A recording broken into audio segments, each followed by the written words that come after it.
semuanya. Puji Tuhan untuk firman hari ini yang terdapat di dalam Wahyu pasal 16 ayat 1 sampai 21 yang akan kita renungkan bersama.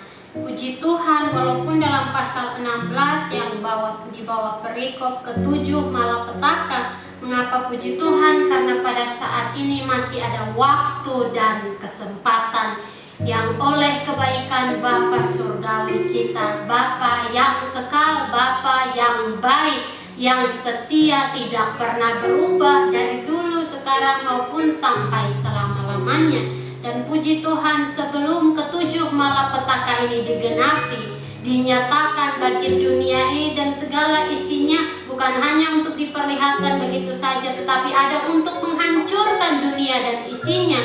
Kita yang saat ini masih diberikan kesempatan untuk tetap mengerjakan keselamatan dengan berjaga-jaga untuk apa yang akan nanti datang, kedatangan Tuhan Yesus Kristus yang kedua kali kepada masing-masing kita. Diingatkan terus-menerus hal itu, karena Tuhan Yesus datang bukan lagi untuk menebus dosa manusia, namun untuk menyelamatkan mereka yang dipilih oleh kasih karunia, karena mereka setia sampai akhirnya. Dan dengan demikian pun Injil mau mengingatkan bahwa Injil sendiri pun hanya Allah. Bukan berarti bahwa sudah hamba-hamba Allah, mereka yang menyatakan firman, tidak usah lagi melakukannya, malahan semakin giat lagi, karena seperti firman mengingatkan bagi kita, bahkan Tuhan Yesus yang menyatakannya. Lukas pasal 12 di bawah perikop kewaspadaan, di mana di situ di dalam ayat 47 dan 48 Tuhan Yesus mengingatkan dengan jelas, adapun hamba yang tahu akan kehendak tuannya tetapi yang tidak mengadakan persiapan atau tidak melakukan apa yang dikehendaki tuannya, ia akan menerima banyak pukulan. Tetapi barang siapa tidak tahu akan kehendak tuannya dan melakukan apa yang harus mendatangkan pukulan, ia akan menerima sedikit pukulan. Setiap orang yang kepadanya banyak diberi, daripadanya akan banyak dituntut, dan kepada siapa yang banyak dipercayakan, daripadanya akan lebih banyak lagi dituntut. Diberi dan dipercayakan tanggung jawab bagi masing-masing kita di dalam kita menjadi anggota tubuh dalam satu tubuh Kristus Yesus Tuhan dan Juru Selamat kita. Maka di situ pun mengingatkan kita semua hanya manusia, bukan dengan kuat hebat usaha kita, tapi oleh kasih Bapa surgawi dalam Yesus Kristus bagi masing-masing kita, untuk ada tuntunan Roh Kudus yang memperbaharui bahkan membaptis kita di dalam api, agar kita murni di hadapan Bapa surgawi, layak disebut anak-anak Allah. Dan itulah yang hendak diingatkan untuk kita semua, karena daripada perikop pertama, daripada Wahyu pasal 16 ini, dan juga satu-satunya perikop yang ada pada pasal 16 daripada kitab Wahyu ini mengatakan ke-7 malapetaka, yang dimana pasal sebelumnya, pasal 15 ayat 1, nyanyian mereka yang menang, dan aku melihat satu tanda lain di langit, besar dan ajaib, 7 malaikat dengan 7 malapetaka terakhir, karena dengan itu berakhirlah murka Allah. Maka dengan ke-7 malapetaka ini yang akan terjadi bagi dunia, genaplah, selesailah, berakhirlah murka Allah. Lalu jika demikian, mengapa dalam pasal-pasal sebelumnya yang dinyatakan tentang meterai dibuka, sangkakala ditiup pun ada bencana-bencana yang terjadi yang bukan hal biasa, namun yang dahsyat-dahsyat pula. Itu menjadi peringatan tentang apa yang akan terjadi dan juga yang ada saat ini, yang Bapa izinkan dibukakan untuk menjadi peringatan bagi kita semua, supaya kita mengingat bahwa apa yang difirmankannya tidak akan ditunda, tidak akan dihentikan oleh kuasa apapun juga, karena difirmankannya untuk menjadi peringatan dan teguran, terutama bagi anak-anaknya, untuk tetap berjaga-jaga, karena seperti yang Tuhan Yesus nyatakan, waktu sekarang ini yang ada bagi semua orang dipercepat oleh karena orang-orang pilihan. Tetapi dalam itu pun yang Tuhan mau ingatkan, tetap rendahkan hati, jangan membanggakan diri, tapi tetap kerjakan keselamatan masing-masing. Jangan anggap tidak adil, karena Tuhan Yesus telah mengatakan di dalam khotbahnya di bukit bahwa semuanya Bapa buat adil, bukan dari pandangan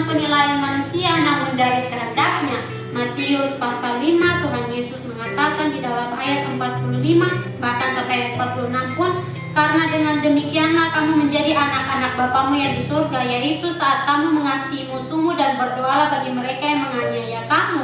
Karena dengan demikianlah kamu menjadi anak-anak Bapamu yang di surga, yang menerbitkan matahari bagi orang yang jahat dan orang yang baik, dan menurunkan hujan bagi orang yang benar dan orang yang tidak benar. Apabila kamu mengasihi orang yang mengasihi kamu, apakah upahmu? Bukankah pemungut cukai juga berbuat demikian? Dan apabila kamu hanya memberi salam kepada saudara-saudaramu saja, apakah lebihnya daripada perbuatan orang lain? Bukankah orang yang tidak mengenal Allah pun berbuat demikian? Karena itulah haruslah kamu sempurna, sama seperti Bapamu yang di surga adalah sempurna. Dan bagaimana kita bisa menjadi sempurna kalau firman saja menyatakan tidak ada satupun manusia dalam dunia ini yang tidak pernah berbuat dosa. Sedangkan sempurna seperti Bapa berarti kudus, tidak berbuat dosa sedikit pun, dusta kecil, bohong kecil saja tidak boleh. Dan itulah yang diingatkan untuk kita semua. Bagaimana mungkin kita yang berdosa ini seharusnya kita menerima penghukuman yang kekal bagi yang memberontak terhadap Allah Bapa surgawi kita.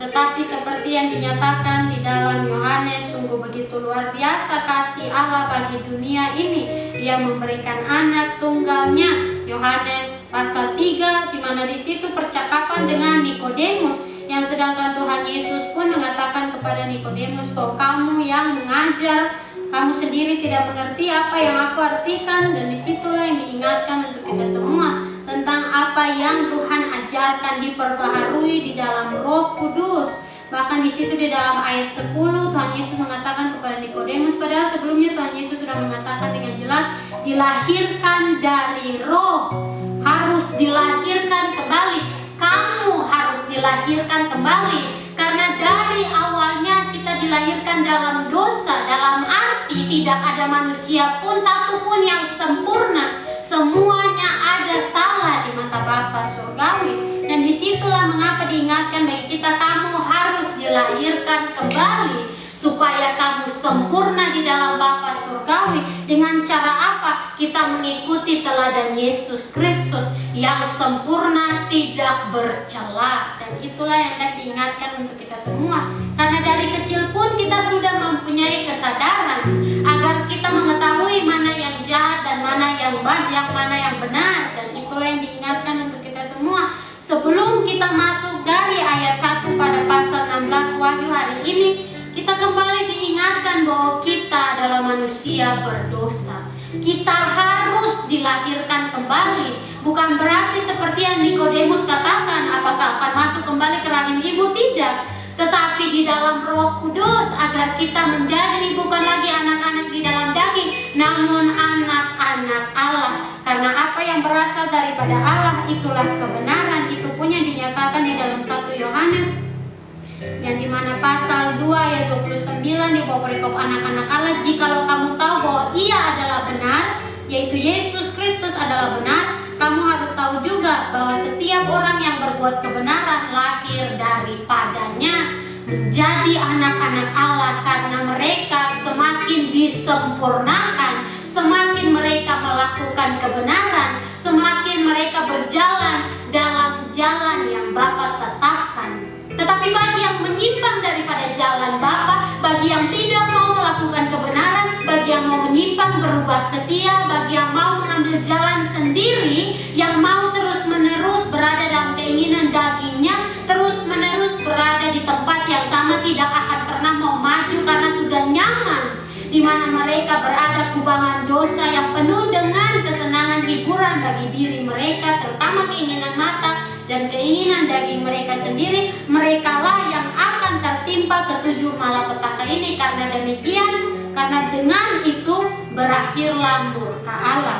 Dan itu membawa kita dalam ayat 1 dari pasal 16 hari ini. Dan aku mendengar suara yang nyaring dari dalam bait suci berkata kepada ketujuh malaikat itu, pergilah dan tumpahkanlah ketujuh cawan murka Allah itu ke atas bumi. Dan daripada ini pun hendak bersaksi tentang apa yang Tuhan Yesus izinkan untuk diperlihatkan, bahwa suara yang nyaring yang berkata-kata ini adalah seorang malaikat yang telah ditugaskan ditugaskan oleh Bapa Surgawi untuk menyatakan demikian. Dan di situ timbul suatu pertanyaan, kenapa malaikat ini layak untuk mengatakan tumpahkanlah ketujuh cawan murka Allah itu ke atas bumi? Tetapi di situ yang Tuhan ingatkan kembali di dalam Wahyu pasal 14 sebelumnya, di mana di dalam ayat 17, setelah anak manusia mengayunkan sabitnya ke atas bumi dan bumi pun dituailah, dan seorang malaikat lain keluar dari bait suci yang di sorga, juga padanya ada sebilah sabit tajam.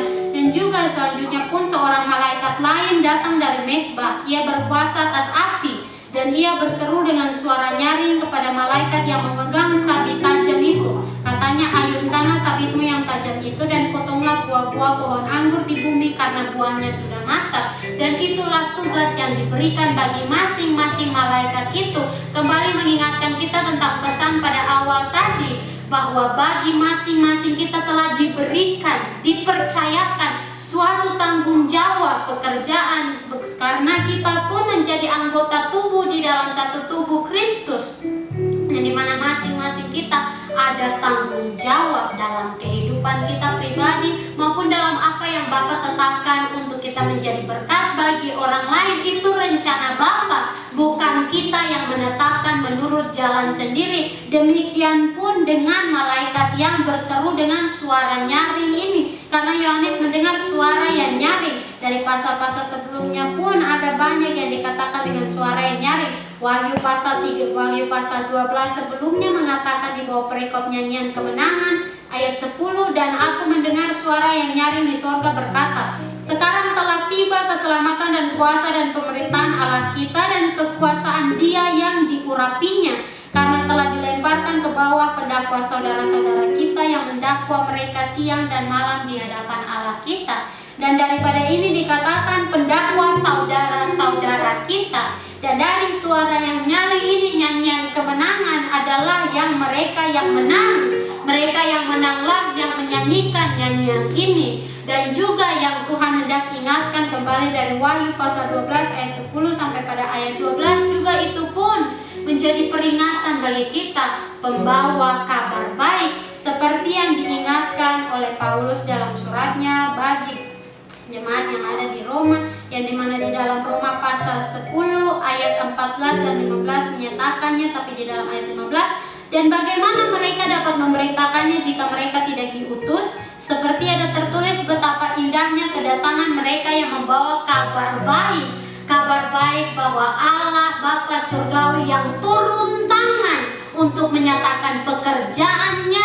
akan digenapi menurut rencananya, menurut keadilannya, menurut kekudusannya, menurut kehendaknya yang tidak mungkin salah, karena Ia Allah, bukan manusia. Ia tidak menyesal dalam apa yang diperbuatnya, dalam arti apa yang ditetapkannya untuk terjadi, apalagi pembinasaan orang-orang yang tetap mengeraskan hati terhadapnya, pasti akan dilakukannya, pasti akan digenapinya, tapi tidak dengan cara yang manusia pikirkan, namun tepat pada waktu yang telah ditetapkannya.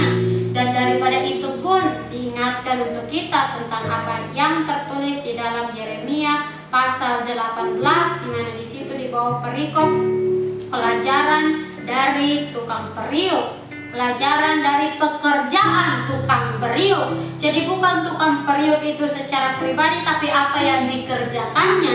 Dan demikian pun diingatkan dalam perjanjian lama untuk umat Israel, dan juga bahkan bagi kita untuk pertama, karena paling banyak di dalam perjanjian lama diingatkan tentang satu hal ini, takut akan Allah, supaya kita menghormatinya, supaya kita menghargai pekerjaannya, supaya kita melihat bahwa bukan karena kita, tapi oleh karena kuasanya. Dan itulah yang diajarkan lewat pekerjaannya. Umat Israel berulang kali diingatkan, akulah Allahmu yang membawa engkau keluar dari Mesir.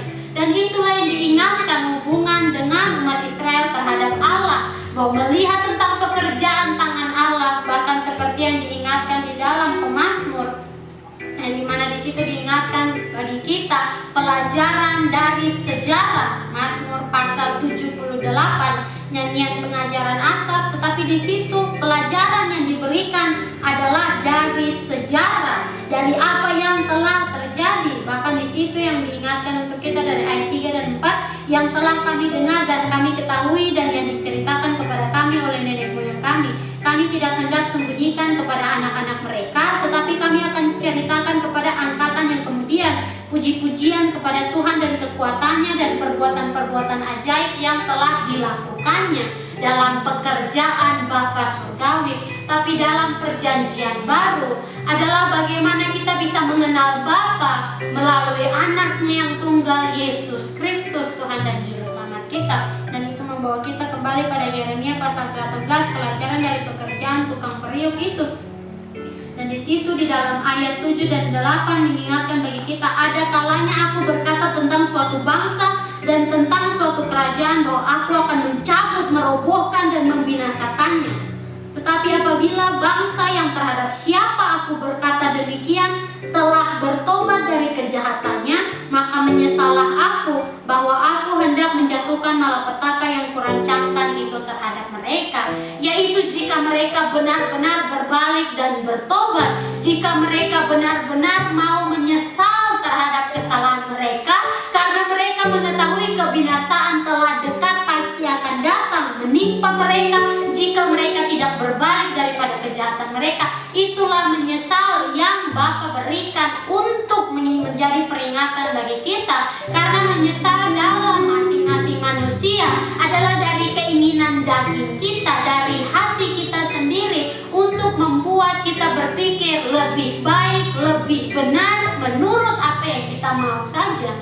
Tetapi penyesalan yang Bapa rasakan bukan dalam apa yang dilakukannya salah ataupun yang dilakukannya tidak benar dari mata manusia, namun adalah kasih-Nya, kemurahan hatinya, belas kasihannya yang menjadi kesempatan bagi kita. Karena jika Allah tidak mengampuni bahkan mereka yang sudah bertobat ini saja pun, berarti kita tidak ada lagi kesempatan. Tapi itu bukan Allah Bapa kita, itu bukan Allah umat Israel, itu bukan Allah yang Maha Kuasa, Allah yang Maha Kudus. Ia menyatakan kehendaknya tanpa penghakiman manusia untuk dia seperti harus mengikuti apa yang manusia inginkan, tidak.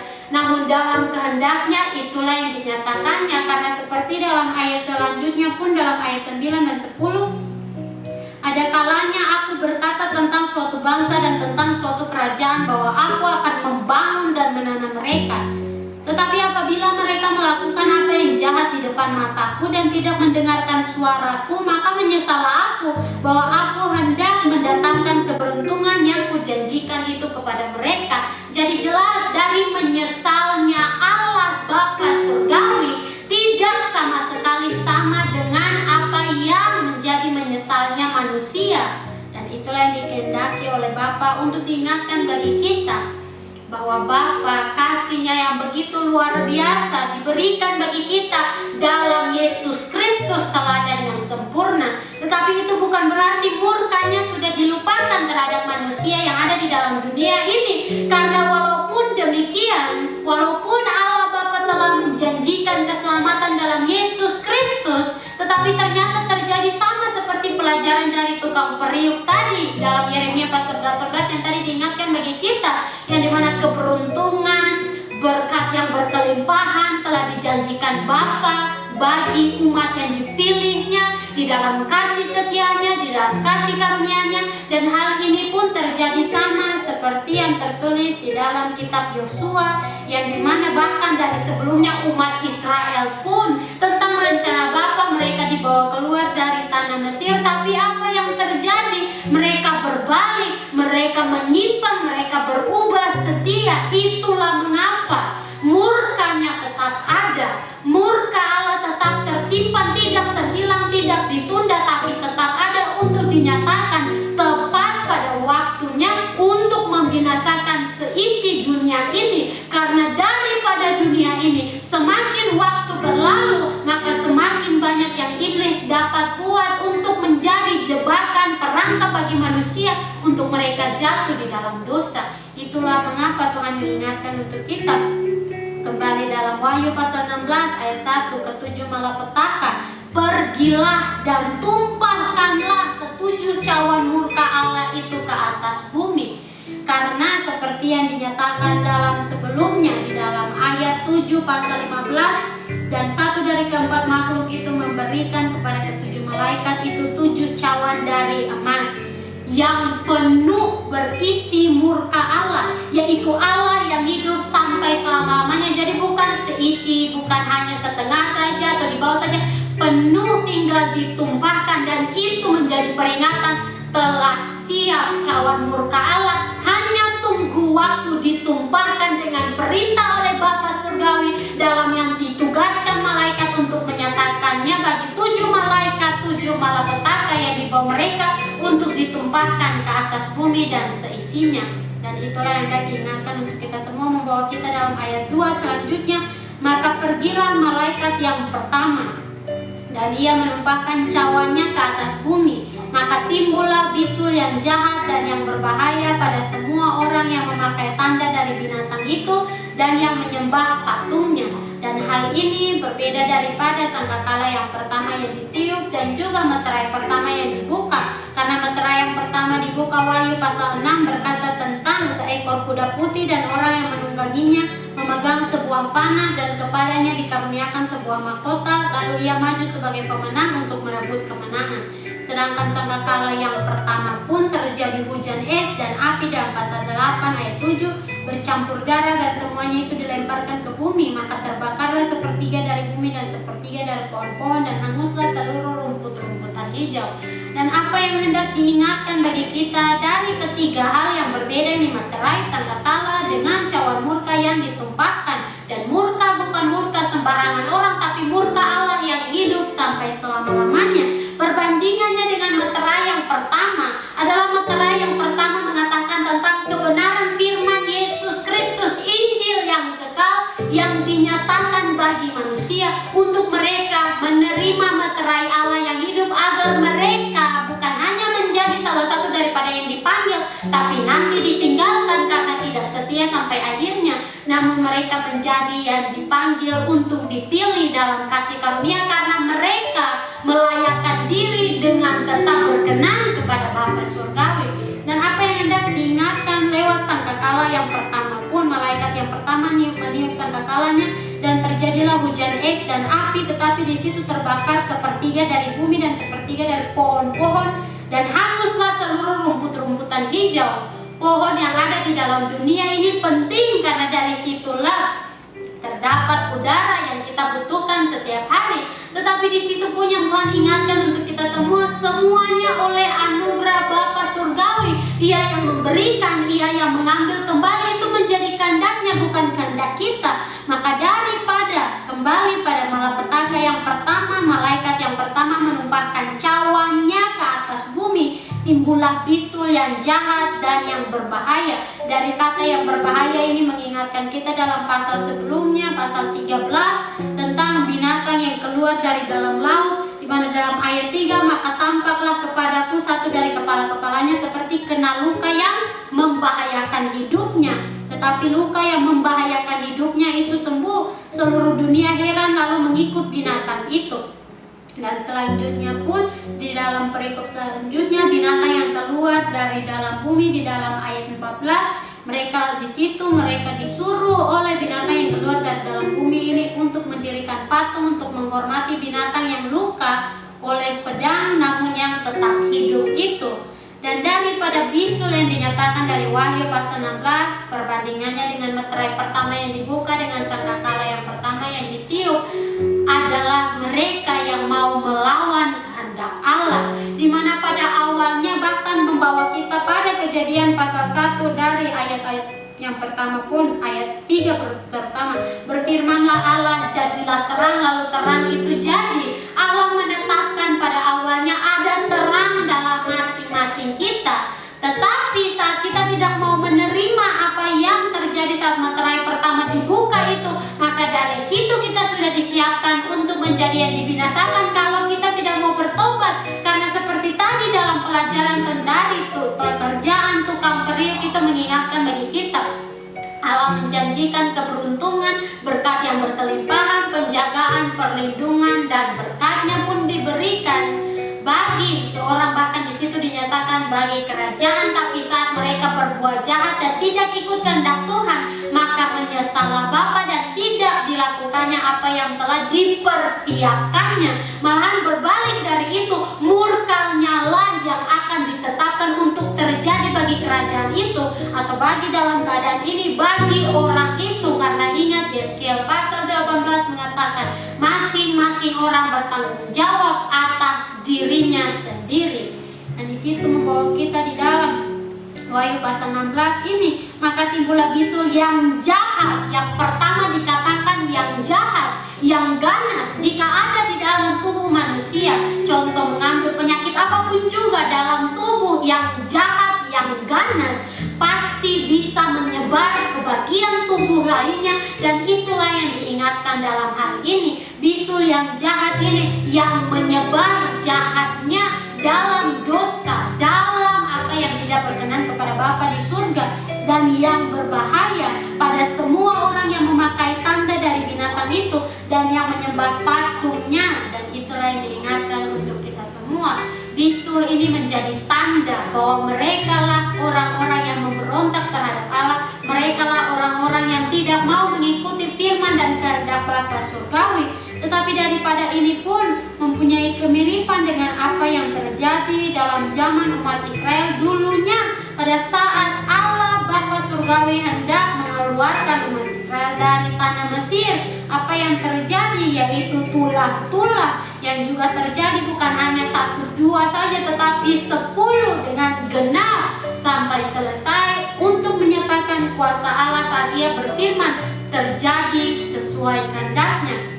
Di dalam tulah ke-6 Keluaran pasal 9, di mana dalam ayat 8 sampai 12 di situ dikatakan tulah ke-6 bara. Berfirmanlah Tuhan kepada Musa dan Harun, ambillah jelaga dari dapur peleburan serangkup penuh, dan Musa harus mengamburkannya ke udara di depan mata Firaun. Jelaga dari dapur peleburan ini pun tidak diperlukan lagi, yang ada hanya harus dibuang saja. Tetapi itulah, maka jelaga itu akan menjadi debu meliputi seluruh tanah Mesir, dan akan menjadikan bara yang memecah sebagai gelembung pada manusia dan binatang di seluruh tanah Mesir.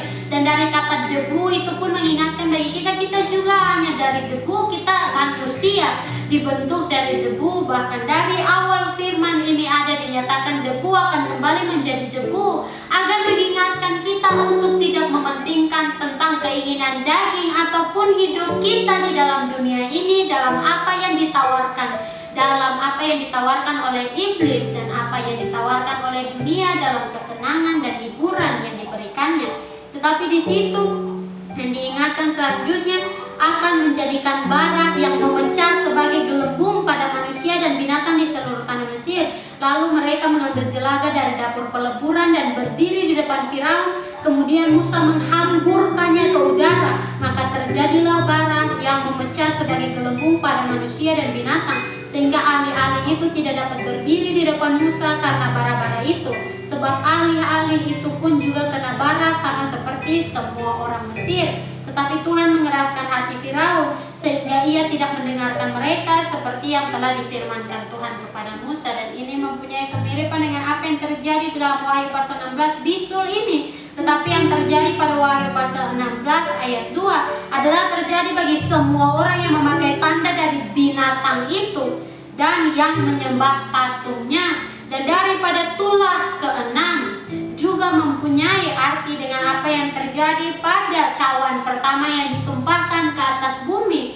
Karena tulah ke-6 ini adalah awal dari sisa daripada 10 tulah-tulah yang akan terjadi. Yang pertama dari setengah yang 6 sampai 10 itu. Dan itulah yang Tuhan mengingatkan untuk kita semua. Begitupun kembali mengingatkan kita tentang Wahyu pasal 15 ayat 1. 7 malaikat dengan 7 malapetaka terakhir, karena dengan itu berakhirlah murka Allah yang telah digenapi. Dengan ke-7 malapetaka ini dinyatakan bagi isi bumi ini. Dan disitu yang diingatkan untuk kita semua, menjadi tanda mereka yang memberontak terhadap Allah yang hidup sampai selama-lamanya. Dan di sini pun yang hendak bersaksi tentang apa yang Tuhan Yesus izinkan untuk diperlihatkan, untuk dibuka dibukakan, bahkan untuk Injil dibawa untuk memperlihatkan apa yang terjadi pada saat Wahyu pasal 16 ayat 2 ini digenapi.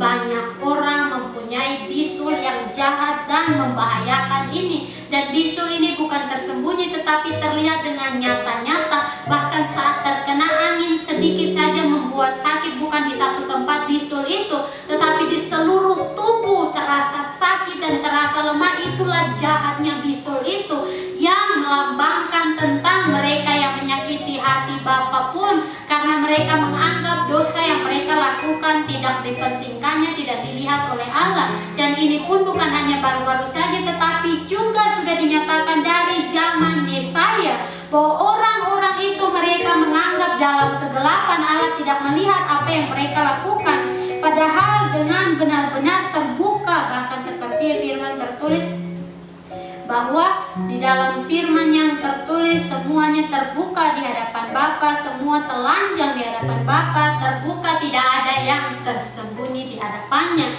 Dengan demikian, mengapa Tuhan hendak mengingatkan semua telanjang, yaitu jiwa kita yang berdosa, yang bercela di hadapan Allah yang Maha Kudus, yang sempurna dalam kemuliaannya, menentang dosa jika ada dimusnahkannya. Tapi oleh kasih-Nya dalam Yesus Kristus kita diberikan kesempatan untuk mendapatkan jubah keselamatan, dan bukan sia-sia, bukan sekedar gampang begitu saja, namun dalam mengerjakan keselamatan menjadi upah bagi yang tetap setia. Dan di situ mengingatkan kita tentang Yesaya pasal 29 di bawah perikop bangsa yang buta ayat 15, dan dalam ayat 16 mengatakan, celakalah orang yang menyembunyikan dalam-dalam rancangannya terhadap Tuhan, yang pekerjaan-pekerjaannya terjadi dalam gelap, sambil berkata, siapakah yang melihat kita dan siapakah yang mengenal kita? Betapa kamu memutarbalikkan segala sesuatu. Apakah tanah liat dapat dianggap sama seperti tukang periuk? Itu sama seperti yang tadi diingatkan bagi kita tentang Yeremia pasal 18 tadi. Sehingga apa yang dibuat dapat berkata tentang yang membuatnya, bukan dia yang membuat aku. Dan apa yang dibentuk berkata tentang yang membentuknya, ia tidak tahu apa-apa. Jadi kita sebagai yang dibentuk, kita sebagai yang dibuat, tidak punya hak untuk mengatakan bagi pencipta kita, pembuat kita, pembentuk kita, apa yang kamu perbuat ini. Bukan dia yang membuat aku, ia tidak tahu apa-apa tentang aku. Sedangkan ialah yang menciptakan masing-masing kita, ialah yang menciptakan aku dan kamu dan kita semua, bukan menurut keinginan kita, namun menurut rencananya. Dan itulah yang hendak diingatkan untuk kita semua, karena bagi bisul ini, sama pun seperti yang muncul dalam tubuh, bisul muncul dari dalam, bukan dari luar masuk, tetapi dari dalam keluar. Begitupun yang Tuhan Yesus izinkan untuk diperlihatkan saat orang-orang mempunyai bisul yang jahat dan berbahaya ini. Saat terkena angin sedikit saja, seluruh tubuh mereka merasa sakit, bahkan sampai mereka harus menggeliat di tanah mau untuk mengeluarkan bisul itu. Tapi saat mereka mau untuk mencungkilnya atau mau untuk menekan sedikit saja pun, berdarah, semakin sakit, sama seperti yang dinyatakan dalam tulah ke-6 tadi, akan memecah seperti gelembung, tapi dalam apa yang terjadi tidak pecah sedikit pun. Melambangkan tentang mereka yang punya kesempatan untuk ada pertobatan, tapi mereka malas tahu dan mengatakan, ia tidak tahu apa-apa tentangku, maka ia tidak layak untukku, ia tidak bisa berbuat apa-apa kepadaku. Pada akhirnya apa yang mereka perbuat dikembalikan bagi mereka. Dan itulah yang hendak diingatkan untuk kita semua, karena bisul pun tidak bisa sembarangan dipecahkan begitu saja. Kalau demikian akan semakin hancur. Dengan demikian Tuhan Yesus ada yang difirmankannya untuk menjadi peringatan bagi kita semua. Anak-anakku, berjaga-jagalah, itu yang selalu aku ingatkan. Karena ambillah pelajaran dari Musa mengamburkan jelaga itu, langsung Bapa menggenapi firman-Nya untuk menyatakan bara bagi umat Mesir, bagi bangsa Mesir, dan bagi hewan-hewan yang ada di sana. Tetapi ketahuilah bahwa ketujuh malapetaka ini adalah penggenapan murka Bapa yang akan terjadi nanti saat aku telah datang kembali ke dunia ini untuk yang kedua kali. Itu mengapa selalu aku mengingatkan bagi kalian, berjaga-jagalah anak-anakku, pertahankanlah apa yang ada padamu,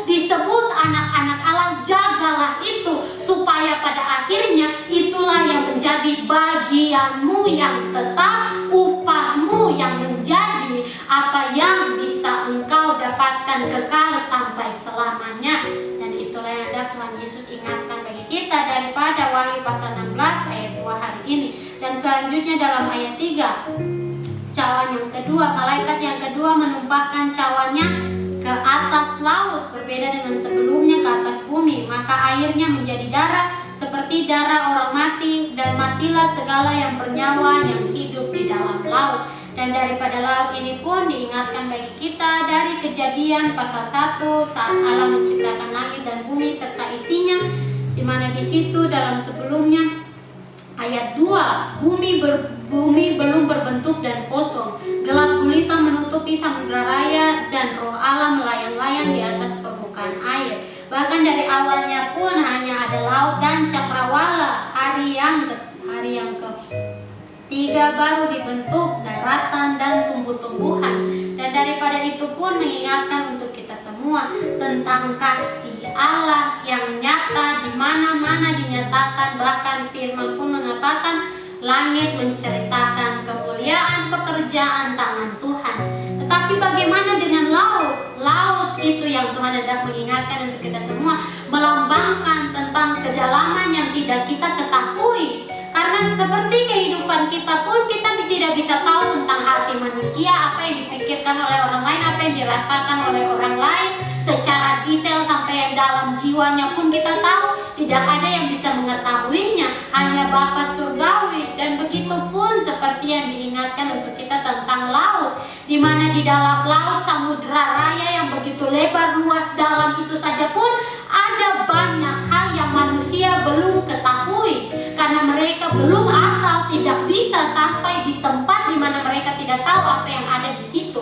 Dan begitu pun mengingatkan bagi kita tentang kejahatan yang dilakukan oleh manusia dalam keinginan daging mereka. Mereka yang tidak melihat kasih Allah yang setinggi langit, yang sedalam laut, tidak ada habisnya, tidak ada batasnya bagi masing-masing mereka, tapi mereka yang memilih malas tahu. Itulah yang akan membuat mereka menderita nantinya. Karena daripada menjelaskan ayat 3 cawan yang kedua, juga harus berkelanjutan dengan cawan yang ketiga selanjutnya. Malaikat yang ketiga menumpahkan cawannya atas sungai-sungai dan mata-mata air, dan semuanya menjadi darah. Yang mengatakan tentang sumber kejahatan itu, karena laut terbuka, semua bisa melihat, tapi dari sungai-sungai ini yang mengalir dari satu tempat ke tempat yang lain, bahkan dari mata-mata air munculnya air itu terjadi, semuanya menjadi darah. Dan ini pun mempunyai kemiripan dengan apa yang terjadi juga dalam kitab Keluaran tentang tulah-tulah yang Allah Bapa izinkan untuk terjadi agar menjadi peringatan bagi Mesir, umat Israel, bahkan sampai pada detik ini pun. Tetapi darah itu adalah tulah yang pertama. Keluaran pasal 7, tulah pertama, air menjadi darah. Dan di situ pun sungai Nil yang dijadikan airnya menjadi darah, dan sungai Nil akan berbau busuk, maka orang Mesir akan segan meminum air dari sungai Nil ini. Dan memang benar bahwa di dalam ayat-ayat ini mengingatkan bagi kita, mempunyai kemiripan dengan apa yang terjadi pada cawan yang ketiga. Malaikat yang ketiga menumpahkan cawannya atas sungai-sungai dan mata-mata air, dan semuanya menjadi darah. Tapi daripada Keluaran pasal 7 pun di sini ada dalam ayat 22, tetapi para ahli Mesir membuat yang demikian juga dengan ilmu-ilmu mantra mereka, sehingga hati Firaun berkeras dan ia tidak mau mendengarkan mereka keduanya, seperti yang telah difirmankan Tuhan. Firaun berpaling lalu masuk ke istananya dan tidak mau memperhatikan hal itu juga. Tetapi semua orang Mesir menggali-gali di sekitar sungai Nil, mencari air yang untuk diminum, sebab mereka tidak dapat meminum air sungai Nil. Demikianlah genap 7 hari berlalu setelah Tuhan menulahi sungai Nil. Tetapi dalam Wahyu pasal 16 ini bukan hanya sungai Nil saja, tapi sungai-sungai dan mata-mata air.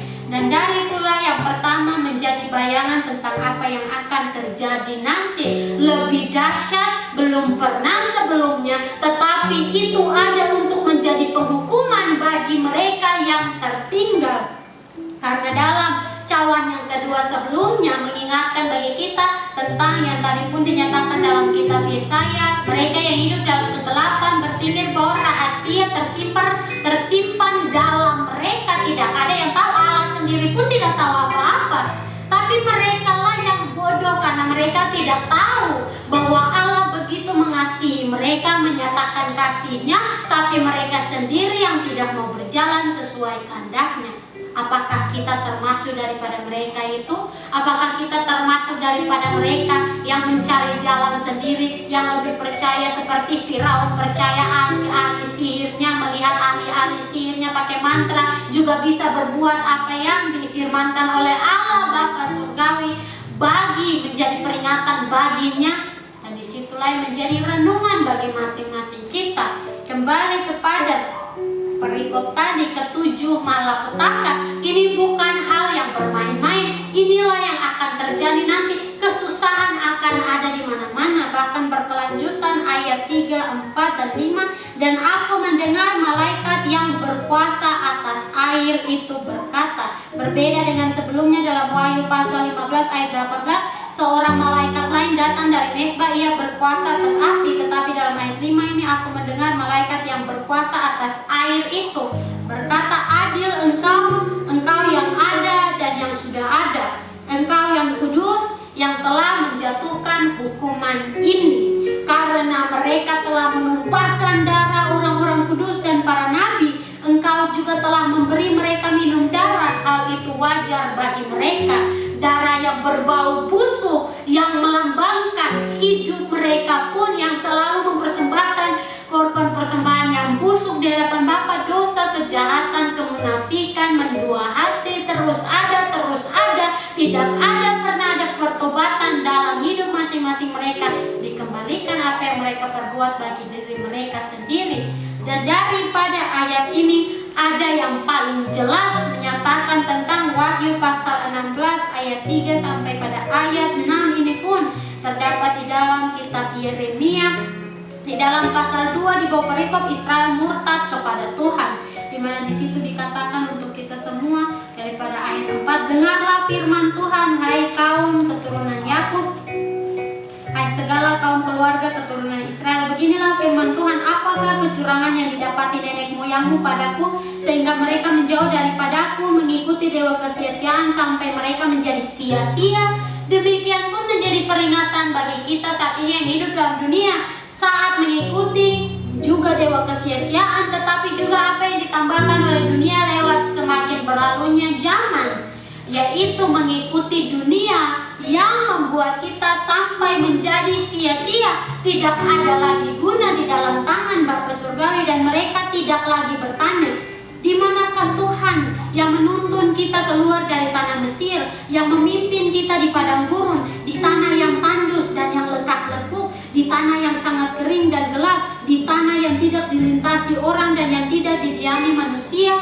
Di manakah Tuhan dengan tangannya yang luar biasa menuntun kita, membawa kita lewat apa yang mustahil bagi manusia, tapi kuasanya menyatakan itu ya dan amin, terjadi pasti bagi kita. Tapi apa yang dikatakan oleh Allah dalam firman-Nya di kata-kata pertama ayat 6, dan mereka tidak lagi bertanya, mereka tidak lagi melakukannya. Aku telah membawa kamu ke tanah yang subur untuk menikmati buahnya dan segala yang baik daripadanya. Tetapi segera setelah kamu masuk, kamu menajiskan tanahku, tanah milikku telah kamu buat menjadi kekejian. Demikian pun diingatkan bagi kita tentang apa yang tertulis dalam 1 Korintus pasal 3, dasar dan bangunan, yang Paulus ingatkan, tidak tahukah kamu bahwa kamu adalah bait Allah dan bahwa Roh Allah diam di dalam kamu, juga mempunyai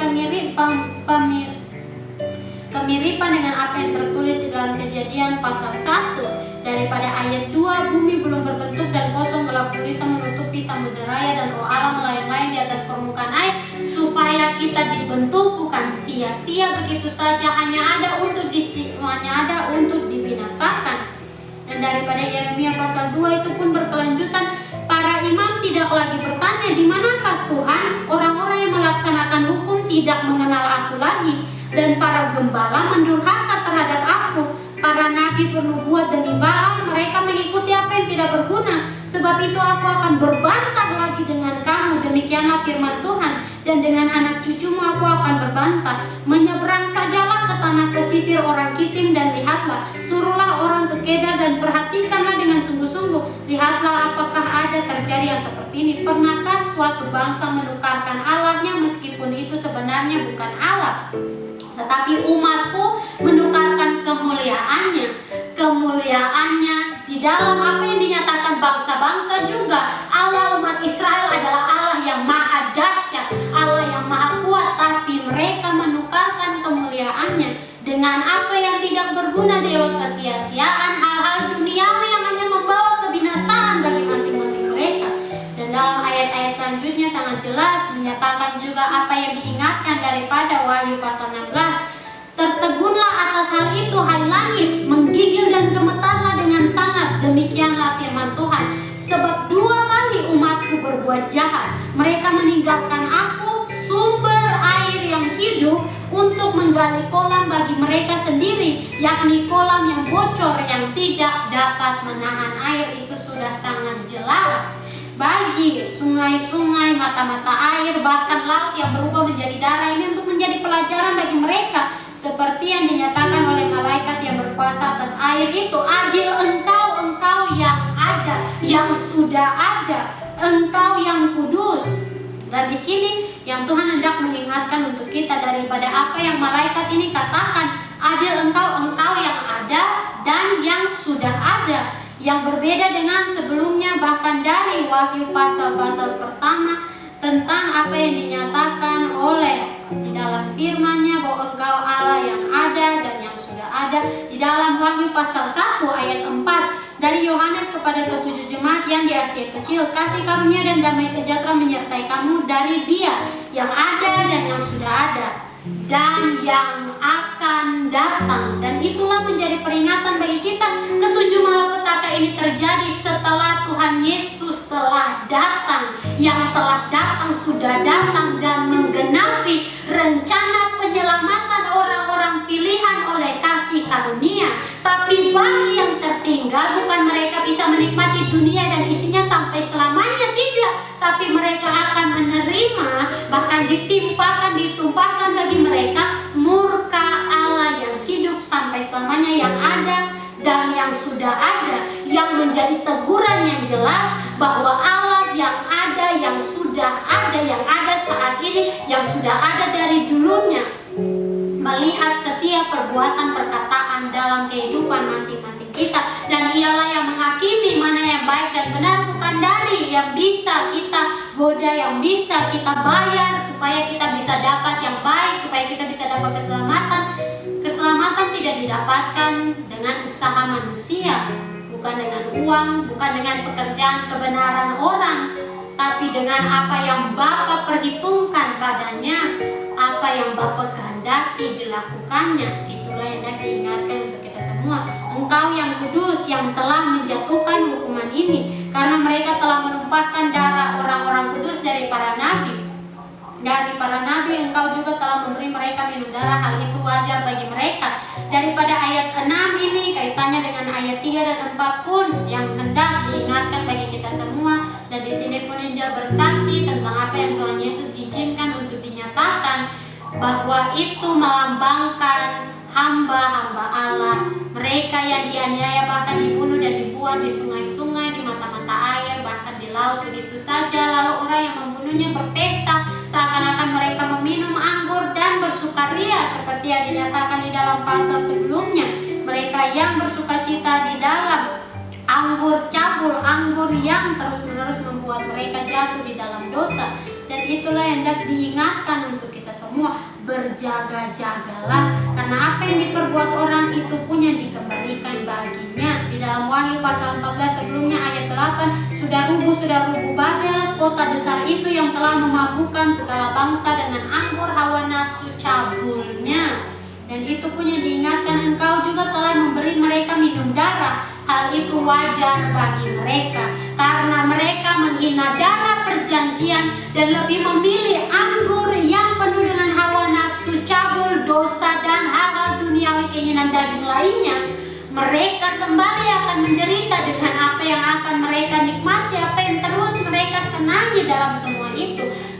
mereka tidak layak disebut orang-orang yang dipilih oleh Bapa Surgawi, apalagi yang dipanggil dari awalnya, karena mereka tidak pernah mau berjalan mengikuti Yesus Kristus dalam jejak kaki teladannya yang sempurna untuk menjadi pelajaran bagi kita. Berkata tentang pelajaran, mengingatkan kita kembali tentang suara yang nyaring tadi dari ayat 1, yang sebelumnya juga dalam Wahyu pasal 14 dalam ayat 7, malaikat yang terbang di tengah-tengah langit, dan padanya ada Injil yang kekal untuk diberitakan kepada mereka yang diam di atas bumi.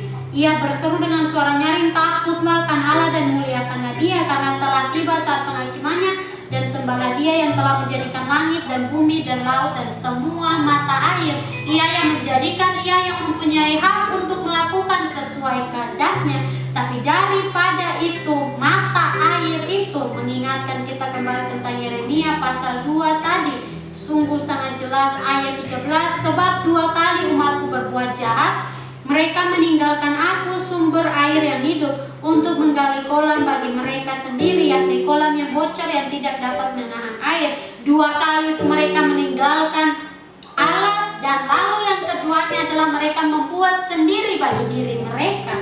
Dan disitulah yang hendak diingatkan untuk kita semua, untuk tetap berjaga-jaga, agar kita tetap didapati oleh Bapa Surgawi setia sampai akhirnya. Karena ada yang hendak diajarkan bagi kita daripada cawan yang ketiga ini, mata-mata air, sungai-sungai dan mata-mata air, dan semuanya menjadi darah. Oleh karena apa yang terjadi saat ini, penganiayaan bagi hamba-hamba Allah, orang-orang yang bersuka cita, orang-orang yang malas tahu, orang-orang yang berpikir mereka hanya akan bisa bersenang-senang saja, tidak usah ikut dalam urusan-urusan seperti itu, pasti akan mendapat penghukuman dari Allah Bapa Surgawi, karena mereka sendiri tidak mau mengakui mereka bagian daripada anggota tubuh Kristus. Itulah yang diingatkan untuk kita. Mengapa dalam ayat 7 selanjutnya, dan aku mendengar mezbah itu berkata, ya Tuhan Allah yang maha kuasa, benar dan adil segala penghakimanmu. Dari mezbah ini pun mengingatkan kita dari waktu meterai yang kelima dibukakan. Wahyu pasal 6 di dalam ayat 9, ketika anak domba itu membuka meterai yang kelima, aku melihat di bawah mezbah jiwa-jiwa mereka yang telah dibunuh oleh karena firman Allah dan oleh karena kesaksian yang mereka miliki. Namun mereka bukan menjadi yang kalah, tapi mereka menjadi yang menang, oleh karena mereka berpegang dalam Injil yang adalah kekuatan Allah, Injil yang kekal, memberi keselamatan bagi mereka yang percaya dan hidup di dalamnya. Itu yang diingatkan untuk kita semua. Dan malaikat yang keempat menumpahkan cawannya ke atas matahari, dan kepadanya diberi kuasa untuk menghanguskan manusia dengan api. Dan daripada kepadanya ini menunjuk kepada malaikat ini diberi kuasa untuk menghanguskan manusia dengan api, dan manusia dihanguskan oleh panas api yang dahsyat, dan mereka menghujat nama Allah yang berkuasa atas malapetaka-malapetaka itu, dan mereka tidak bertobat untuk memuliakan Dia. Dan ini mengingatkan untuk kita semua. Dari awalnya tadi bisul, lalu sumber air yang adalah kebutuhan dasar dari kehidupan kita manusia berubah menjadi darah berbau busuk oleh karena segala yang bernyawa mati di dalamnya. Di dalam laut itu matilah segala yang bernyawa yang hidup di dalam laut. Yang mengajarkan juga tentang orang-orang yang menyimpan rahasia mereka, melakukan pekerjaan-pekerjaan dalam kegelapan dan berpikir Tuhan tidak mengetahuinya. Semua terbuka di hadapan Bapa dan pasti akan dibawa keluar saat tiba hari penghakimannya. Bukan untuk waktu dan kesempatan selesai dalam penggenapan rencana penyelamatannya, namun dalam tiba penghakiman akhirnya untuk menentukan bagi masing-masing manusia akhir mana yang mereka punya menurut buku kehidupan, dan apakah nama mereka terdaftar dalam kitab anak domba atau tidak. Bukan dari ajakan manusia, bukan dari usaha manusia itu terjadi, namun dari mereka melakukan tanggung jawab dalam hidup mereka sendiri tentang apa yang mereka lakukan, perbuat, pikirkan, rasakan, katakan pun semua diperhitungkan. Tidak ada satupun yang terkecuali di mata Bapa Surgawi. Dan itulah yang sudah diingatkan kembali dalam ayat 7. Ya Tuhan Allah yang maha kuasa, benar dan adil segala penghakimanmu. Engkaulah yang berhak, engkaulah yang membuat, engkaulah yang berhak untuk apa yang akan terjadi selanjutnya. Tetapi daripada matahari ini berbeda dengan sebelumnya yang dinyatakan oleh perempuan dan naga dalam Wahyu pasal 12, yang dimana perempuan itu berselubungkan matahari. Bahkan dalam Wahyu 10 dimana kitab terbuka, ada seorang malaikat yang kuat turun dari surga, berselubungkan awan dan pelangi ada di atas kepalanya, dan mukanya sama seperti matahari yang menyatakan tentang kemuliaan Allah. Matahari ini diberikan kuasa untuk menghanguskan manusia dengan api. Kalau dekat ke matahari saja sudah hangus, apalagi matahari diberikan kuasa itu, diberi kuasa untuk menghanguskan manusia dengan api, yang kepada malaikat yang menumpahkan cawanya ke atas matahari itu. Dan daripada ini mengingatkan untuk kita semua berbeda dengan sebelumnya, karena dalam cawan ketiga ditumpahkan ke atas sungai-sungai dan mata-mata air. Yang kedua ditumpahkan ke atas laut. Yang pertama ditumpahkan ke atas bumi. Kenapa tidak di tanah atau di hewan-hewan lain? Karena ditujukan bagi orang-orang itu, mereka yang tidak membentuk diri untuk menjadi bait Allah yang layak di hadapannya. Tetapi mengapa yang keempat ini dijatuhkan ke atas, ditumpahkan ke atas matahari? Juga menunjuk kepada Kejadian pasal 1 di mana hari keempat benda-benda penerang pada cakrawala untuk memisahkan siang dari malam, yang menyatakan mereka yang mengejek kemuliaan Allah, sama seperti tadi telah diingatkan bagi kita di dalam Yeremia tadi, yang dimana umat Allah, umat yang dipilihnya dalam rencananya, mereka menukarkan kemuliaannya. Yeremia pasal 2 tadi dalam ayat 11, pernahkah suatu bangsa menukarkan Allahnya meskipun sebenarnya bukan Allah? Tetapi umatku menukarkan kemuliaannya dengan apa yang tidak berguna. Dan daripada cawan ini pun ada yang hendak Tuhan mengingatkan untuk kita semua tentang yang sebelumnya. Di dalam Wahyu pasal 13, binatang yang keluar dari dalam bumi, akan ada tanda daripada binatang itu tentang namanya atau bilangan daripada binatang itu. Bilangan daripada nama binatang itu mengingatkan untuk kita semua, yang dimana hanya mereka yang menyembah patung, memakai tanda binatang itu saja yang bisa membeli dan menjual. Dan mereka yang bersuka cita pada awalnya, bersenang-senang dalam dunia yang akan binasa, ikut juga dalam penghukuman murka Allah yang ditujukan bukan hanya bagi dunia, tapi juga bagi mereka yang tertinggal, karena mereka tidak pernah mau pakai waktu dan kesempatan untuk memuji dan memuliakan Dia, memuliakan Bapa. Itu yang diingatkan dalam ayat 9. Manusia dihanguskan oleh panas api yang dahsyat, dan mereka menghujat nama Allah yang berkuasa atas malapetaka-malapetaka itu, dan mereka tidak bertobat untuk memuliakan Dia, yang melambangkan tentang yang terjadi saat ini juga. Saat Allah menyatakan kuasa kemuliaannya, bukan mereka mau bertobat, bukan mereka mau belajar untuk takut akan Dia, tapi mereka melakukan yang sebaliknya. Mereka menghujat nama Allah yang berkuasa atas malapetaka-malapetaka itu. Dan itulah yang hendak diingatkan untuk kita juga berkelanjutan dengan ayat 10 dan 11 selanjutnya. Malaikat yang kelima menumpahkan cawannya ke atas tahta binatang itu, dan kerajaannya menjadi gelap. Yang kelima, cawan ini ditumpahkan ke atas tahta binatang yang ada di atas bumi pada saat ini. Dan kerajaannya menjadi gelap, dan mereka menggigit lidah mereka karena kesakitan, dan mereka menghujat Allah yang di sorga karena kesakitan dan karena bisul mereka. Tetapi mereka tidak bertobat dari perbuatan-perbuatan mereka.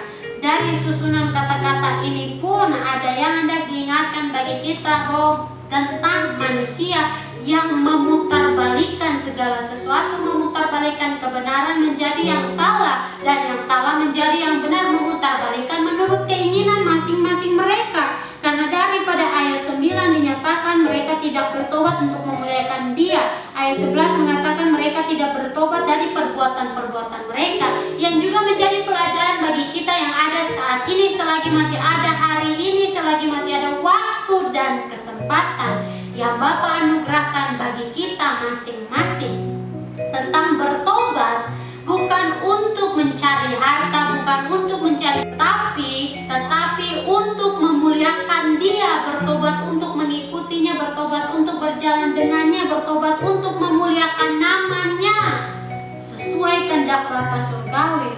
Lalu selanjutnya mereka tidak bertobat dari perbuatan-perbuatan mereka. Jadi bertobat bukan untuk mencari manfaat yang hebat untuk kita dapat berkat lebih banyak dari orang lain, tidak, tapi bertobat karena mengetahui dan sungguh begitu bersyukur oleh kasih Allah bagi kita yang berdosa ini. Dan dinyatakan ucapan syukur itu bukan hanya dari kata-kata yang sia-sia, indah-indah saja, tapi dari perbuatan yang sesuai dengan kehendak Bapa surgawi kita melakukannya.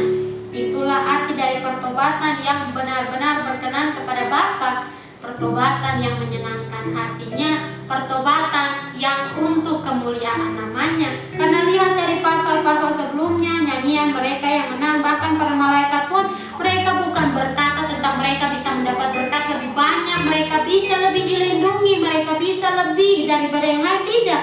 Tapi mereka memuliakan Allah selalu dalam ucapan syukur seperti yang dinyatakan dalam Wahyu pasal 11, sebelumnya dalam Sangkakala yang ke-7, nyanyian puji-pujian para tua-tua, di mana dalam ayat 16 saja dikatakan ke-24 tua-tua yang duduk di hadapan Allah di atas tahta mereka tersungkur dan menyembah Allah sambil berkata, kami mengucap syukur kepadamu ya Tuhan Allah yang Maha Kuasa, yang ada dan yang sudah ada, karena Engkau telah memangku kuasamu yang besar, ya, dan telah mulai memerintah sebagai raja. Dan daripada nyanyian puji-pujian para tua-tua ini pun sudah dikatakan yang Maha Kuasa, yang ada dan yang sudah ada, tidak lagi yang akan datang, karena sudah tiba waktunya untuk diberi upah bagi hamba-hambanya, orang-orang kudusnya.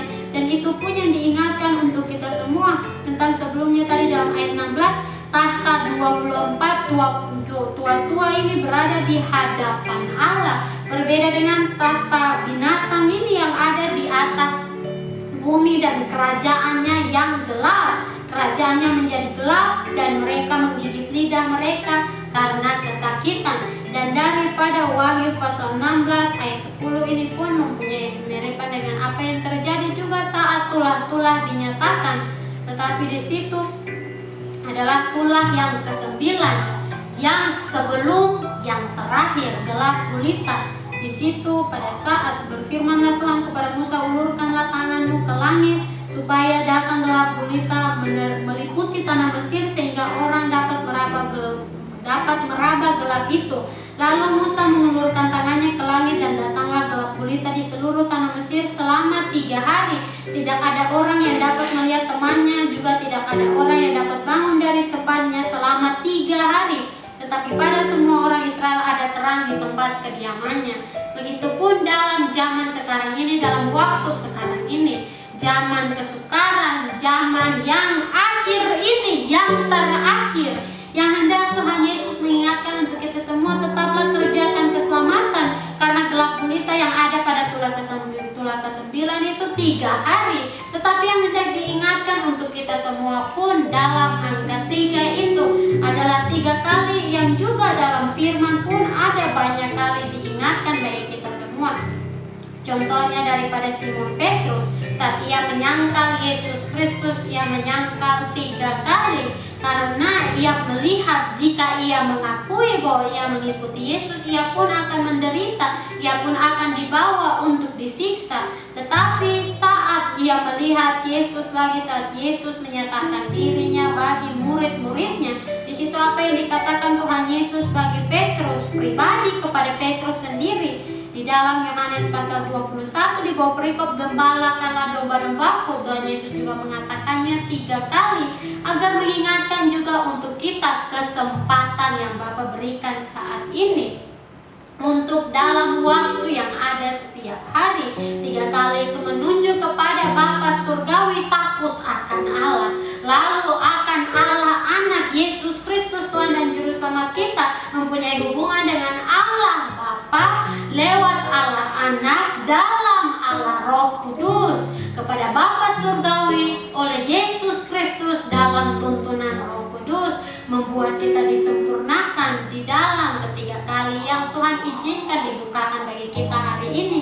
Karena itu pun dalam 3 kali yang terjadi menjadi peringatan juga bagi kita, karena di dalam 2 raja-raja ada yang dinyatakan tentang 3 kali yang terjadi bagi Elia dan apa yang terjadi baginya sebelum ia terangkat ke surga, bahkan sebelum ia berjalan dengan Elisa di pinggir sungai Yordan. Dalam 2 Raja-Raja pasal 1, Nabi Elia memberitahukan kematian Ahazia, dan di mana di situ yang dinyatakan tentang perwira yang lain dengan ke-50 anak buahnya yang datang terus-menerus ke Elia. Yang pertama mereka sudah datang, tetapi Elia menjawab, katanya kepada perwira itu, kalau benar aku abdi Allah, biarlah turun api dari langit memakan engkau habis dengan ke-50 anak buahmu.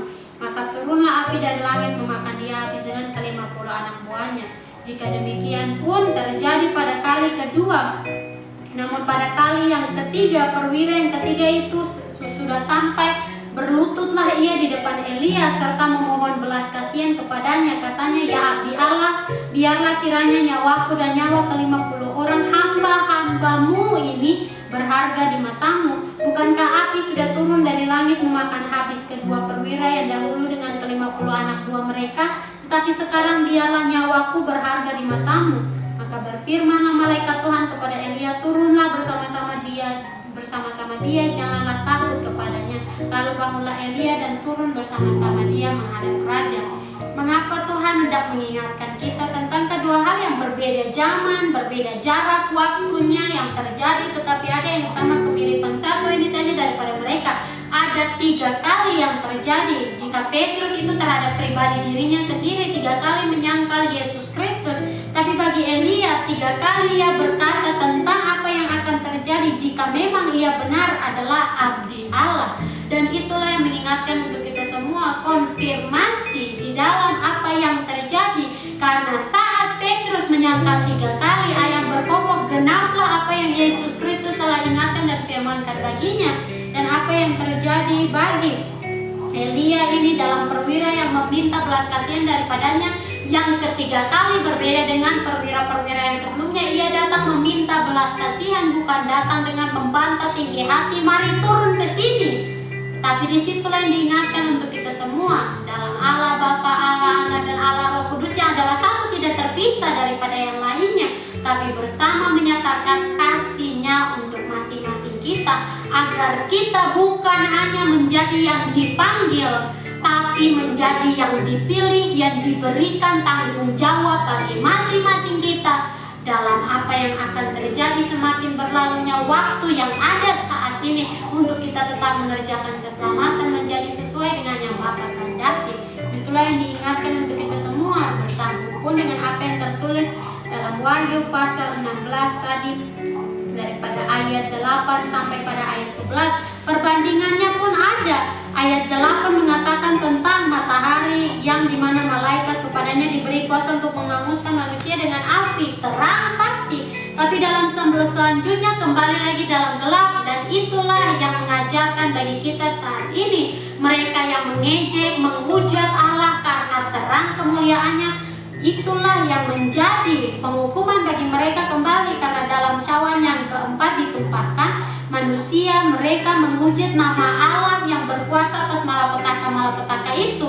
Juga bisa diingatkan bagi kita tentang bersungut, mengeluh, karena umat Israel pun demikian. Saat dibawa keluar dari tanah Mesir, mereka bersungut, apakah tidak ada kubur di tanah Mesir, jadi kita harus dikubur di laut ini saat dikejar oleh Mesir yang ada di belakang kita.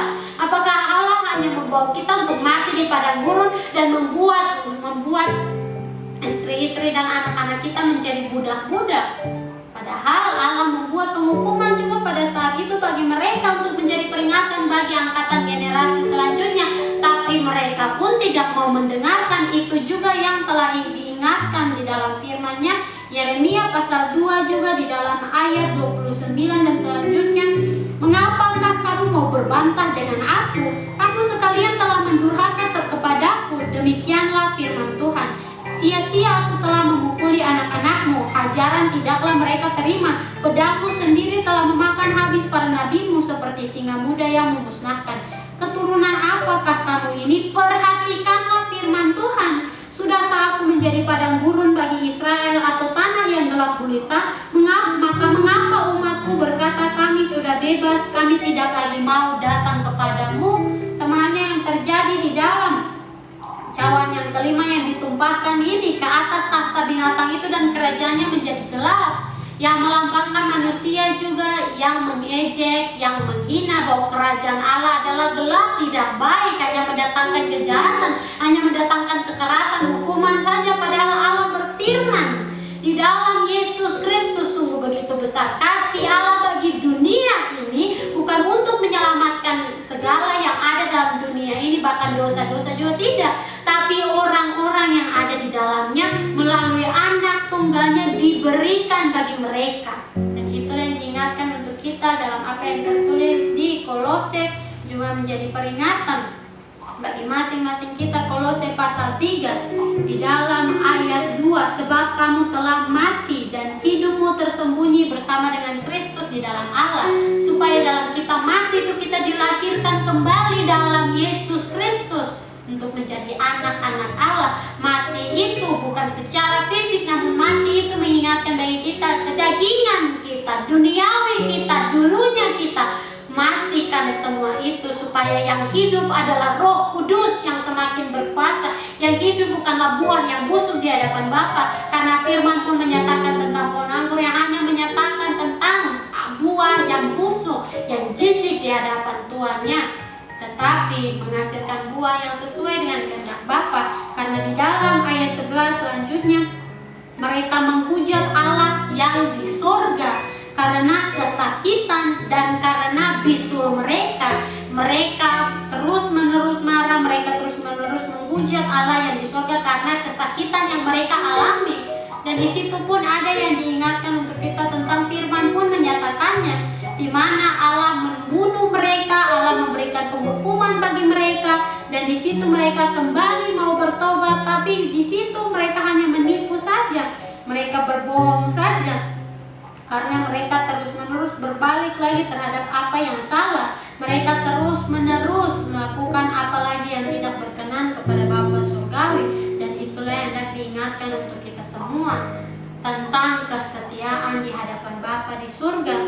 Karena daripada ayat 11 yang berkata mereka menghujat Allah yang di surga karena kesakitan dan karena bisul mereka, yang menjadi tanda bahwa mereka sendiri berdosa di hadapan Allah, tetapi mereka tidak bertobat dari perbuatan-perbuatan mereka. Di sini pun Angel hendak bersaksi tentang apa yang Tuhan Yesus izinkan diperlihatkan saat Tuhan Yesus membawa Angel ke dalam neraka untuk memperlihatkan penyiksaan bagi orang yang berdosa. Ada daripada mereka yang berteriak, Tuhan tolong, saya mau bertobat, Tuhan tolong. Tapi pada akhirnya mereka kembali menghujat, mereka kembali mengejek, dan tidak ada lagi yang tadinya meminta pertobatan itu. Dan daripada situ Tuhan mau berfirman dan Tuhan hendak mengingatkan bagi kita semua, anak-anakku, itulah yang aku artikan berbohong dari mulut mereka, dari lidah mereka. Kata-kata yang indah, kata-kata maaf, minta pengampunan, tapi hati mereka tidak benar-benar tetap kepadaku. Hati mereka tertuju kepada yang lain. Mereka berubah setia mendua hati di hadapanku yang melihat segala sesuatu dalam kehidupan mereka.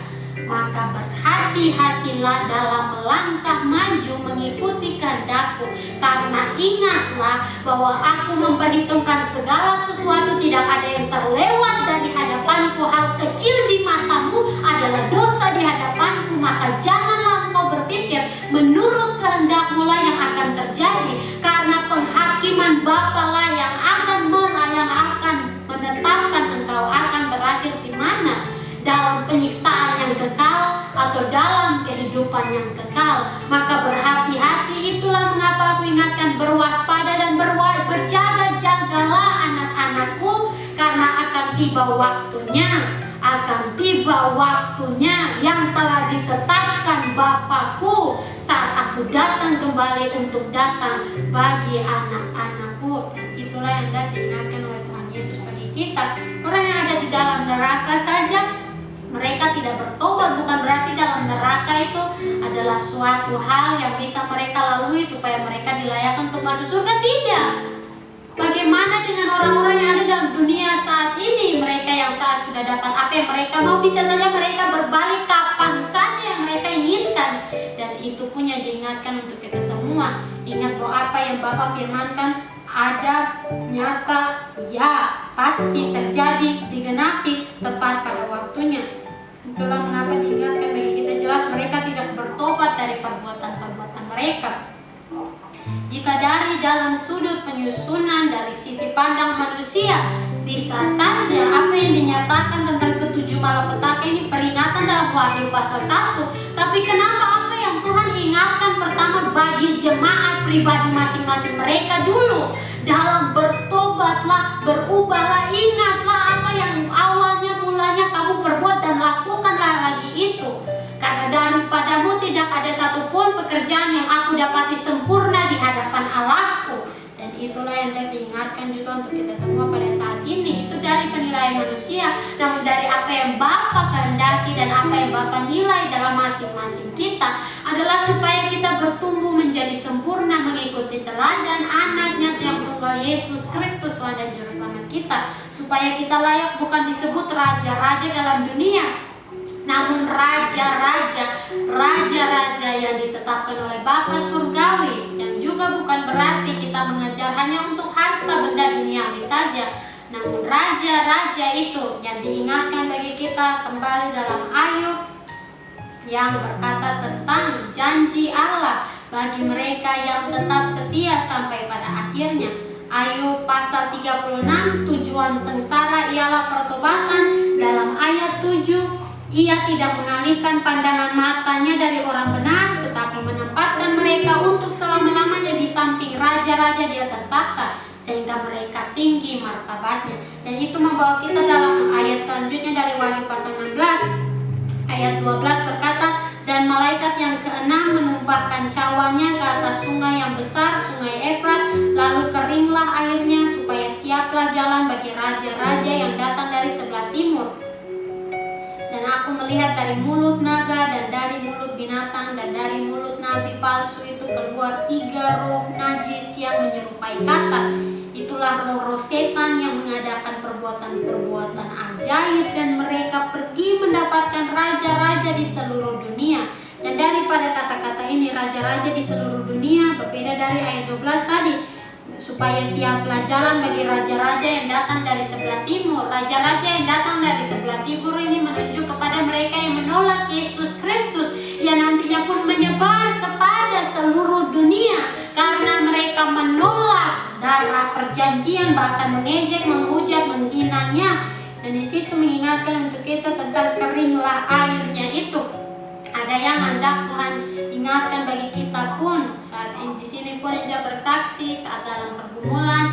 Ada yang hendak Tuhan Yesus izinkan untuk diingatkan dalam firman-Nya, bahwa itu menunjuk kepada apa yang memisahkan bangsa dari bangsa. Itu pun yang telah aku firmankan tentang bangsa akan melawan bangsa, kerajaan akan melawan kerajaan. Tapi pada saat itu mereka akan dipersatukan di dalam kejahatan yang begitu jijiknya, karena mereka melawan Allah yang Maha Kuasa. Tetapi lihatlah, mereka sendiri yang akan kalah, karena mereka akan binasa mengikuti apa yang mereka inginkan, yaitu keinginan daging mereka sendiri. Mereka yang menganggap mereka mempunyai segala sesuatu, mereka yang menganggap mereka enak, mereka hidup senang dalam dunia ini, padahal mereka tidak tahu semakin mereka berjalan ikut apa yang roh katak itu katakan bagi mereka, membuat mereka semakin jatuh di dalam apa yang adalah persiapan untuk penghukuman bagi mereka. Dan itulah yang diingatkan untuk kita semua,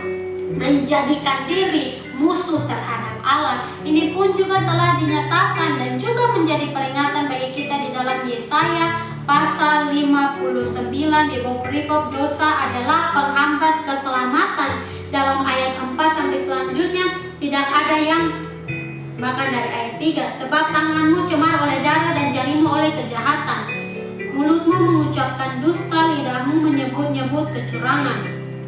Tidak ada yang mengajukan pengaduan dengan alasan benar, dan tidak ada yang menghakimi dengan alasan teguh. Orang mengandalkan kesia-siaan dan mengucapkan dusta. Orang mengandung bencana dan melahirkan kelaliman. Mereka menetaskan telur ular beludak. Apa yang diingatkan daripada ini? Keturunan ular beludak. Dan menenun sarang laba-laba. Siapa yang makan dari telurnya itu akan mati. Dan apabila sebutir ditekan pecah, keluarlah seekor ular beludak. Sarang yang ditenun tidak dapat dipergunakan sebagai pakaian dan buatan mereka itu tidak dapat dipakai sebagai kain. Perbuatan mereka adalah perbuatan kelaliman dan yang dikerjakan tangan mereka adalah kekerasan belaka. Mereka segera melakukan kejahatan dan bersegera hendak menumpahkan darah orang yang tidak bersalah. Rancangan mereka adalah rancangan kelaliman dan kemana saja mereka pergi mereka meninggalkan kebinasaan dan keruntuhan. Mereka tidak mengenal jalan damai dan dalam jejak mereka tidak ada keadilan. Mereka mengambil jalan-jalan yang bengkok dan setiap orang yang berjalan di situ tidaklah mengenal damai. Dan itulah yang diartikan tentang raja-raja itu. Dan di situ pun hendak diingatkan untuk kita semua dari ayat 15 pun, dengan demikian kebenaran telah hilang saat digenapi waktu yang Bapa tetapkan, dan siapa yang menjauhi kejahatan ia menjadi korban rampasan. Oleh karena mereka tidak layak lagi disebut yang benar, yang hidup dalam apa yang dikehendaki Bapa surgawi.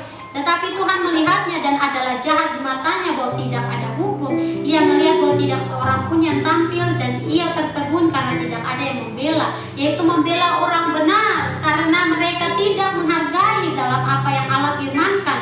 Maka tangannya sendiri memberi dia pertolongan dan keadilannya lah yang membantu dia. Ia mengenakan keadilan sebagai baju zirah dan ketopong keselamatan ada di kepalanya. Ia mengenakan pakaian pembalasan dan menyelubungkan kecemburuan sebagai jubah sesuai dengan perbuatan-perbuatan orang. Demikianlah ia memberi pembalasan, kehangatan murka kepada lawan-lawannya, ganjaran kepada musuh-musuhnya, bahkan kepada pulau-pulau yang jauh ia memberi ganjaran. Maka orang yang akan takut kepada nama Tuhan di tempat matahari terbenam dan kepada kemuliaannya di tempat matahari terbit, sebab ia akan datang seperti arus dari tempat yang sempit yang didorong oleh nafas Tuhan.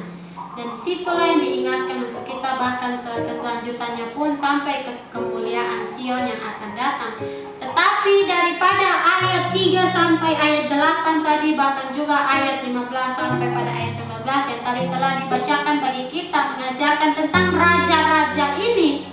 Raja-raja yang datang dari sebelah timur, raja-raja yang dari seluruh isi dunia, yang dimana mereka tidak adil, mereka berbuat kejahatan, mereka layak untuk diberi pembalasan. Dan itulah yang hendak diingatkan untuk kita semua daripada Wahyu pasal 16 ayat 12 yang berkata tentang raja-raja yang datang dari sebelah timur. Keringlah airnya supaya siaplah jalan.